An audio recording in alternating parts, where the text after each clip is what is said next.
નમસ્કાર મિત્રો, ચાલો હવે આપણે ધોરણ 12 ચેપ્ટર નંબર 4 રાસાયણિક ગતિકી જેમાં આગળ અભ્યાસ કરશું। તો ટોપિક છે વેગ અભિવ્યક્તિ અથવા વેગ નિયમ અથવા વિકલનીય વેગ સમીકરણ અને વેગ અચળાંક। તો સૌથી પહેલાં આપણે વાત કરી હતી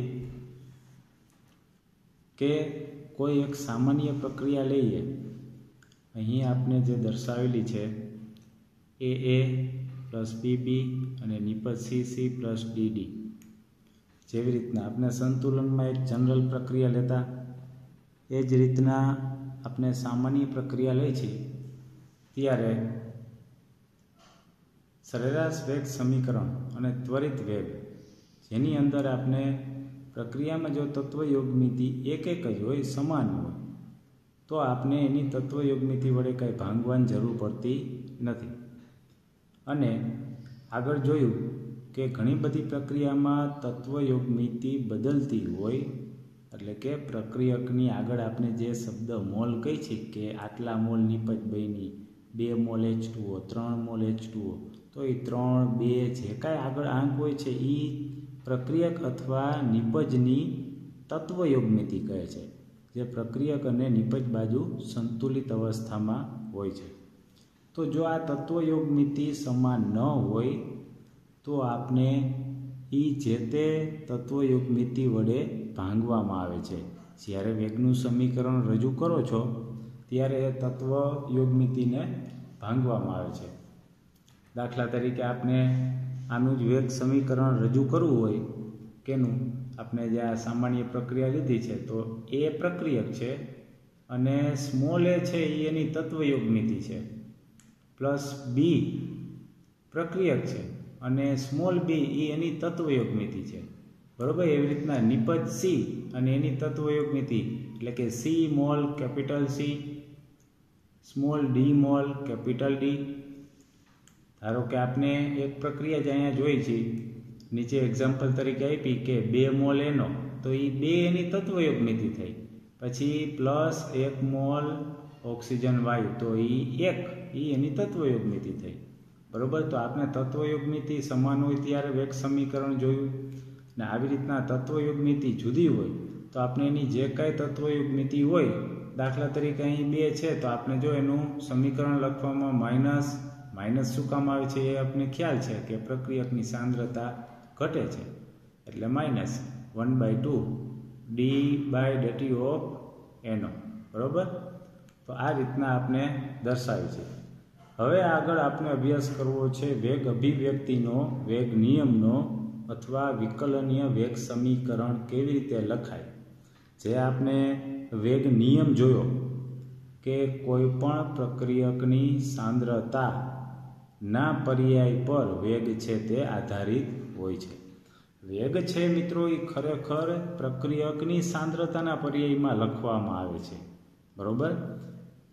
આપણે સરેરાશ વેગ અને ત્વરિત વેગ આલેખ પરથી જોયું કે પ્રક્રિયકની સાંદ્રતા સમય જતાં ઘટે છે, બરાબર। તો એની સાપેક્ષમાં આપણો વેગ છે એ ધીમે ધીમે ઘટશે।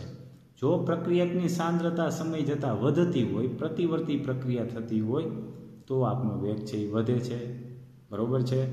એટલા માટે ખરેખર જે વેગ સમીકરણ, વેગ નિયમ જે રજૂઆત છે તે આ રીતે છે, જો અહીં બોર્ડ ઉપર, તો આ વેગ નિયમ છે કે જે વેગ છે એ પ્રક્રિયકની આ સાંદ્રતાના પર્યાયમાં દર્શાવેલ છે અને તેની ઘાત x અને y।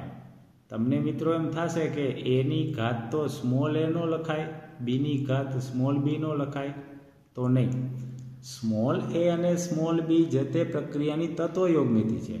જે આ x અને y એ તત્વયોગમિતિ હોઈ શકે અથવા ન પણ હોય, કેમ કે એ પ્રાયોગિક છે, કારણ કે આપણે જે x છે એ ખરેખર પ્રક્રિયક a નો પ્રક્રિયાક્રમ છે, એટલે કે પ્રક્રિયક એની સાંદ્રતા એ વેગ પર કેટલી અસર કરશે તેના ઉપર નિર્ભર કરે છે।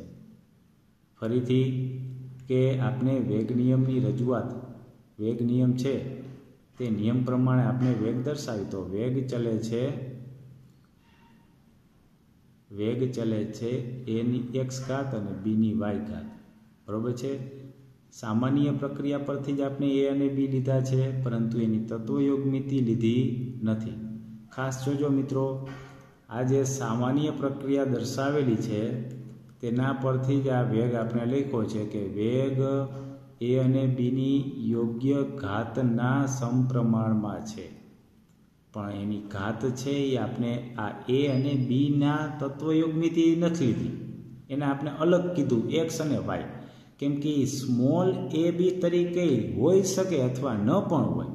આવું શું કામ કહું છું તો જુઓ, આપણે અહીં લખ્યું છે કે x એટલે પ્રક્રિયક, એના સંદર્ભમાં શું થયું એનો પ્રક્રિયા ક્રમ કહેવાય, બરાબર છે। પ્રક્રિયક એના સંદર્ભમાં પ્રક્રિયા ક્રમ છે, એવી જ રીતના y એ શું છે પ્રક્રિયક બીના સંદર્ભમાં પ્રક્રિયા ક્રમ છે, અને k આપણે સપ્રમાણતા અચળાંક મૂકી એટલે k એ એક વેગ અચળાંક બની ગયો, બરાબર। તો આપણે x અને y ની વાત કરતા તો એમ કહેવાય કે જુઓ, આપણે વેગ નિયમ એવું કહે છે કે વેગ છે એ કેના પર્યાયના અનુસંધાનમાં હોય તો કે છે પ્રક્રિયકની સાંદ્રતાના। હવે આપણે એમ કહીશું કે પ્રક્રિયક એની સાંદ્રતાના પર્યાયમાં છે, પરંતુ તેની યોગ્ય ઘાત। હવે કોઈ પણ પ્રક્રિયા હોય તો એમાં બંને પ્રક્રિયકો એક સરખી રીતે જ વેગ પર અસર કરતા હોય।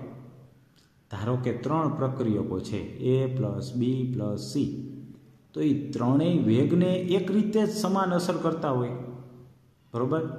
3 જુદી જુદી કેપેસિટીવાળા માણસો હોય તો ત્રણેયનું દોરડું ખેંચવાની ક્ષમતા સરખી હોય ન પણ હોય, અને સરખી પણ હોય એ ફિક્સ કહી શકાય નહીં, એ ત્રણેયની ક્ષમતા ઉપર આધારિત છે। તો અહીંયા પણ કંઈક એવું છે કે એ અને બી, આ એની સાંદ્રતા વેગ પર કેવી અસર કરશે એના ઉપર x આધારિત છે, એવી જ રીતના બીની સાંદ્રતા વેગ પર કેવી અસર કરશે એના પર આધારિત છે। એટલા માટે x એ એના સાંદ્રતાના સંદર્ભમાં એનો પ્રક્રિયાક્રમ છે, અને y છે એ બીના સંદર્ભમાં તેનો પ્રક્રિયાક્રમ છે, બરાબર છે। તો આ પ્રાયોગિક રીતે નક્કી થાય છે। x અને y એ તત્વયોગ મિતિ તરીકે અમુક જગ્યાએ જોવા મળશે અને ન પણ હોય, આવું બની શકે, એટલે કે x અને y છે એ સૈદ્ધાંતિક રીતે નક્કી કરી શકાતું નથી। પછી આપણે કુલ પ્રક્રિયાક્રમ જોવો હોય તો એ સૈદ્ધાંતિક રીતે આપણે દર્શાવી શકીએ કે હાલો x પ્લસ y બે પ્રક્રિયકની જે કાંઈ ઘાત છે એનો સરવાળો કરી નાખો તો તમને કુલ પ્રક્રિયાક્રમ મળી જાય, પરંતુ કોઈ એક પ્રક્રિયકના સંદર્ભમાં પ્રક્રિયાક્રમ છે એ સૈદ્ધાંતિક રીતે નક્કી કરી શકાતો નથી। તેનું કારણ માત્ર એટલું જ છે કે એ પોતે એ પ્રક્રિયક વેગ પર કેવી અસર કરશે એના પર નિર્ભર છે, બરાબર છે મિત્રો। એટલા માટે આપણે અહીંયા સ્મોલ a અને સ્મોલ બી લખેલા નથી, સમજાઈ ગયું। તો આપણો આ જે વેગ નિયમ જોયો તો એ વેગ નિયમ છે, વેગનું નવું સૂત્ર છે, વેગ બરાબર કે એની ઘાત x બીની ઘાત y, એટલે કે વેગ નિયમ પ્રક્રિયકની સાંદ્રતાના સમપ્રમાણમાં અને કેવું એની યોગ્ય ઘાત, બરાબર, એના સંદર્ભમાં જે એ અને બીની સાંદ્રતા છે। તો આગળ આપણે એક ઉદાહરણ જોઈ,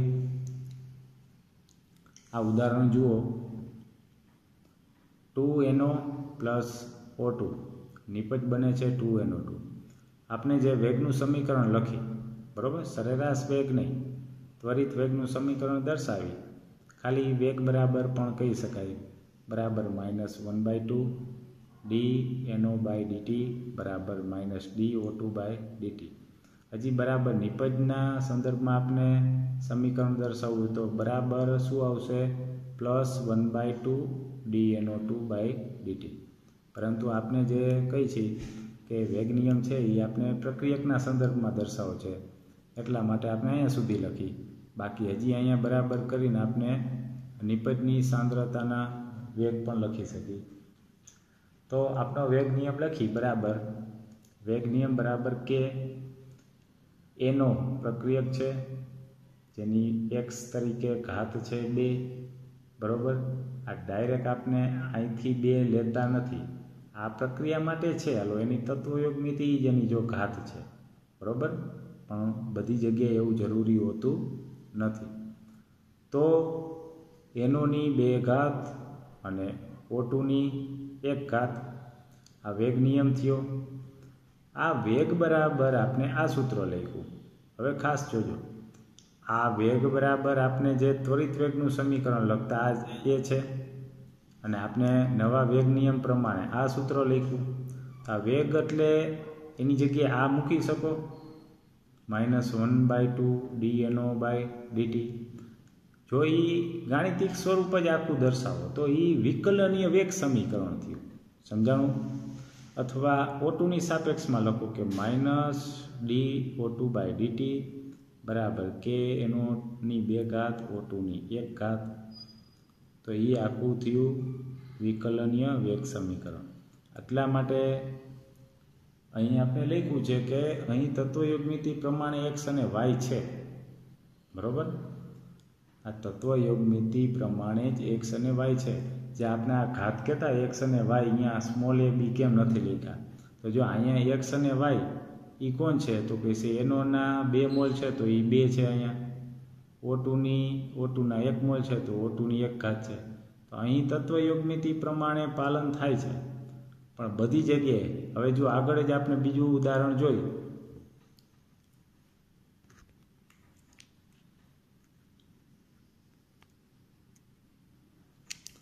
આ HCl વાળું જો ક્લોરોફોર્મ છે, CHCl3 પ્લસ Cl2 અને CCl4 કાર્બન ટેટ્રાક્લોરાઇડ બને છે અને HCl.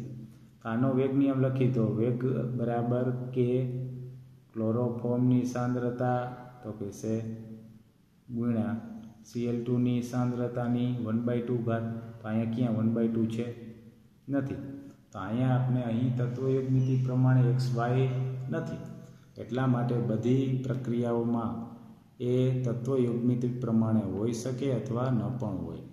એટલા માટે વેગ છે કે જેનું સૂત્ર વેગ બરાબર કે અને પ્રક્રિયકની સાંદ્રતાની યોગ્ય ઘાતના સમપ્રમાણમાં છે. અહીં વેગ નિયમ એટલે તમે -d ક્લોરોફોર્મની સાંદ્રતા છેદમાં dt. તો વિકલનીય વેગ સમીકરણ લખ્યું કહેવાય. સમજાય છે મિત્રો?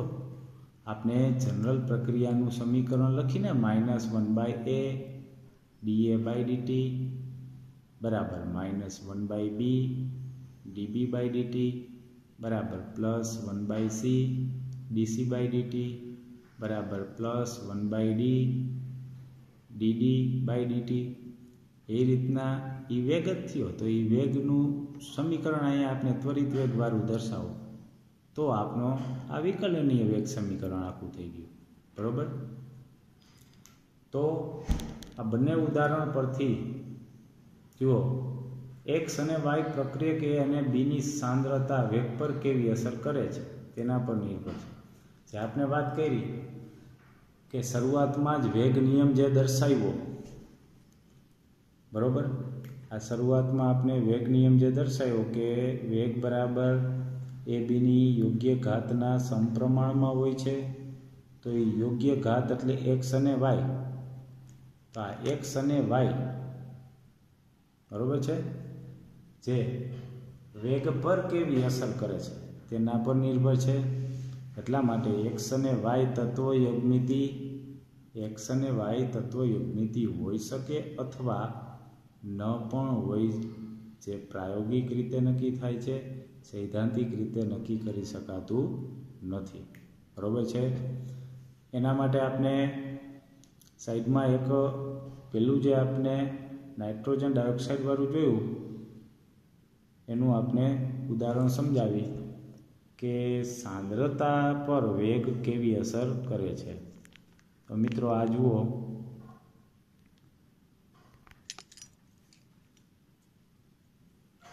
અહીંયા આપણે વેગ 1 કરીને દર્શાવ્યું છે. આ વેગ 1 છે, બરાબર. જો આપણે એનો વાળી જે પ્રક્રિયા લખી હતી જ છે, વેગ સમીકરણ છે એ જ કે એનોની 2 ઘાત ને O2ની 1 ઘાત છે. તત્વ યોગમિતિ પ્રમાણે XY હતા ને એનું જ આપણે વેગનું સમીકરણ લીધું છે. એટલા માટે લીધું છે. અહીં આપણે શું કરી, સાંદ્રતામાં કંઈક ફેરફાર કરી જેથી વેગ પર કેવી અસર થાય તે આપણે જાણી. તો અહીં જુઓ, એનોની આ O2ની સાંદ્રતા આપણે O2 જ રાખી, બરાબર છે. O2ની સાંદ્રતા O2 જ રાખી. એનોની સાંદ્રતા શું કરી, 2 ગણી કરી, 2NO કૌંસની ઉપર 2 બરાબર. આને આપણે નવો વેગ કહી દીધો, વેગ 2. મૂળ જે હતો એ વેગ 1 છે. હવે આપણે એનોની સાંદ્રતા 2 ગણી કરી, O2ની સાંદ્રતા અચળ રાખી, એને આપણે હવે નવો વેગ કીધો 2. તો વેગ 2 બરાબર શું થયું, અહીંયા 2ની ઘાતે લાગે ને, 2નો વર્ગ શું થાય 4, 4ને કોમન કાઢી નાખ્યા, કે એનોનો વર્ગ તો એનોનો વર્ગ અને O2 O2. તો આ પદ આખું મૂળ વેગ 1 થઈ ગયું. આટલું કે એનોનો વર્ગ O2ની સાંદ્રતા એના બરાબર, આટલા બરાબર શું લખાય, પાછું વેગ 1 લખાય.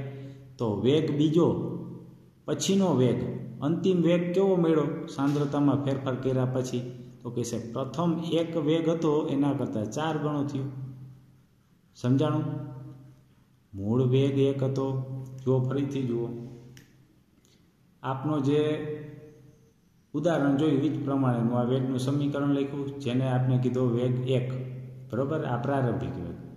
હવે આપણે એનોની સાંદ્રતા ખાલી 2 ગણી કરી, તો નવો વેગ બીજો મળ્યો અને 2નો વર્ગ 4, એ 4 કોમન કાઢી, એટલે પાછું અહીંયા જે હતું એ સમીકરણ બરાબર વેગ 1 લખી શકાય. તો નવો વેગ છે એ પ્રથમ વેગ કરતાં 4 ગણો થયો. સમજાણું મિત્રો? આ રીતના સાંદ્રતાના ફેરફારથી વેગ પર અસર જુદી જુદી થાય છે. ત્યારે જો O2ની સાંદ્રતાથી કાંઈ ફેર નથી પડતો, કેમ કે એની સાંદ્રતા અચળ રહે છે. એટલા માટે બધી પ્રક્રિયાઓમાં બધા પ્રક્રિયકોની વેગ પર અસર જુદી જુદી હોઈ શકે છે. ચાલો તો હવે આપણે આગળ જોઈ વેગ અચળાંક. તો આપણે વેગ અચળાંક છે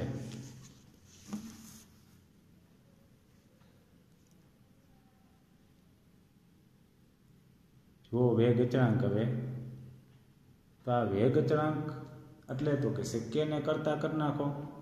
વેગ બરાબર કે એ અને બીની યોગ્ય ઘાતના સમપ્રમાણમાં જે છે, બરાબર, તેમાં કે એ શું છે, વેગ અચળાંક છે. તો બસ આપણે એ અને બીની સાંદ્રતા જો એકમ લઈ લઈએ, 1 મોલર લઈ લઈએ, તો વેગ બરાબર કે, ને ઓલું તો એ અને બી તો 1 થઈ ગયું ને. 1 મોલર સાંદ્રતા લઈ, 1 એકમ લઈ, એટલે વેગ બરાબર શું થયું, ખાલી કે થયું. તો કે એ તાપમાન પર આધારિત છે, સાંદ્રતાથી સ્વતંત્ર થઈ ગયું. કારણ કે વેગ તો આપણે પ્રથમ કીધું તાપમાન પર આધારિત છે અને તાપમાનની વેગ પર અસર થાય છે, બરાબર. ઉષ્માશોષક પ્રક્રિયા હોય તો તાપમાનનો વધારો છે એ ફાયદાકારક છે, વેગ ઝડપી બનાવે છે. એટલા માટે વેગ તાપમાન પર આધારિત હોય તો કે પણ તાપમાન પર આધારિત થાય. જ્યારે કે સાંદ્રતાથી કેવું થઈ ગયું, સ્વતંત્ર થઈ ગયું, બરાબર છે. ત્યાર પછી પ્રક્રિયાક્રમ એટલે શું, તો કે છે પ્રક્રિયાક્રમ એટલે જે આપણે વેગ નિયમના સૂત્રોમાં x અને y જેનો સરવાળો કરી નાખો, એટલે કે કુલ પ્રક્રિયકોના પ્રક્રિયાક્રમનો સરવાળો કરતાં જે કુલ પ્રક્રિયાક્રમ મળે, એટલે કે n કીધું એને. n એટલે કુલ પ્રક્રિયાક્રમનો સરવાળો. તો એ પ્રક્રિયાક્રમ થયો, આપેલી રાસાયણિક પ્રક્રિયાનો કુલ ક્રમ થયો, બરાબર છે. અથવા ખાલી પ્રક્રિયાક્રમ પણ કહેવાય. તો n બરાબર x પ્લસ y. આ કુલ પ્રક્રિયાક્રમ પૂર્ણાંક અથવા અપૂર્ણાંક અથવા શૂન્ય પણ હોઈ શકે છે. દાખલા તરીકે કોઈ પ્રક્રિયા માટેનું વેગનું સમીકરણ હોય કે એની 3/2 ઘાત બીની -1, તો કુલ પ્રક્રિયાક્રમ શું થયો, તો કહેશે ઘાતનો સરવાળો કરી નાખો, પ્રક્રિયકોની સાંદ્રતાની જે ઘાત છે તેનો સરવાળો કરી નાખો. 3/2 -1 બરાબર 1/2. તો આ કુલ પ્રક્રિયાક્રમ થયો.